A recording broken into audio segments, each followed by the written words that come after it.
Yes, ready.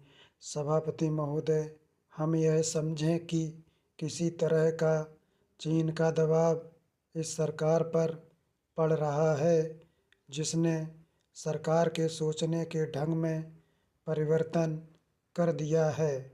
मैं गृह मंत्री से विशेष रूप से यह कहना चाहता हूं कि सरदार पटेल जिस जगह पर बैठे थे, आज आप उसी जगह पर बैठे हुए हैं और राष्ट्र की आंतरिक सुरक्षा का भार आपके कंधों पर है। इस प्रकार के प्रकाशन सरकार की दुर्बलता के सूचक हैं। दूसरी बात, मैं सांप्रदायिक दंगों के संबंध में कहना चाहता हूँ कि इन सांप्रदायिक दंगों से निश्चय ही हमारे देश की जो आंतरिक स्थिति है वह बिगड़ती जा रही है।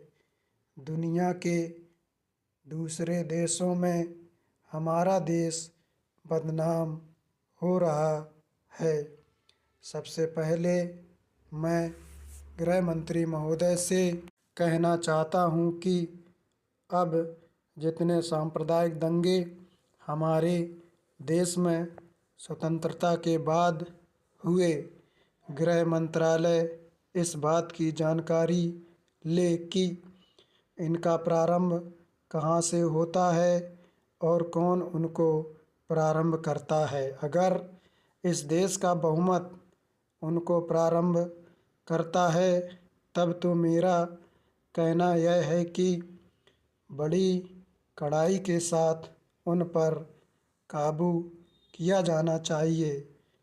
लेकिन अगर दूसरे लोगों की तरफ से प्रारंभ होता है, तो मैं समझता हूँ कि उनके अंदर इतनी हिम्मत नहीं है, जब वे जानते हैं कि इसका परिणाम यह होगा कि हमको और हमारे दूसरे सहयोगियों को चोट लग सकती है, फिर भी वे इसका प्रारंभ करें। तो मुझे ऐसा लगता है कि कोई तीसरी शक्ति अवश्य है जो आज भी 5 दशकों के पश्चात हमारे सामाजिक जीवन को दुखी बनाना चाहती है। उदाहरण के लिए मैं एक ही बात कहना चाहता हूँ। पहले गृह मंत्रालय जब अपनी वार्षिक रिपोर्ट प्रकाशित करता था, तब उसमें बतलाया जाता था कि हमारे देश में दुनिया के किस किस देश के कितने नागरिक रह रहे हैं।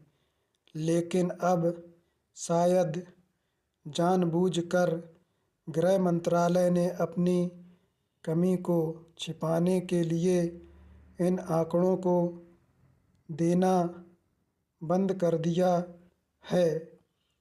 लेकिन फिर भी प्रश्नों के उत्तर में कभी कभी कुछ इस प्रकार के आंकड़े सामने आ जाते हैं।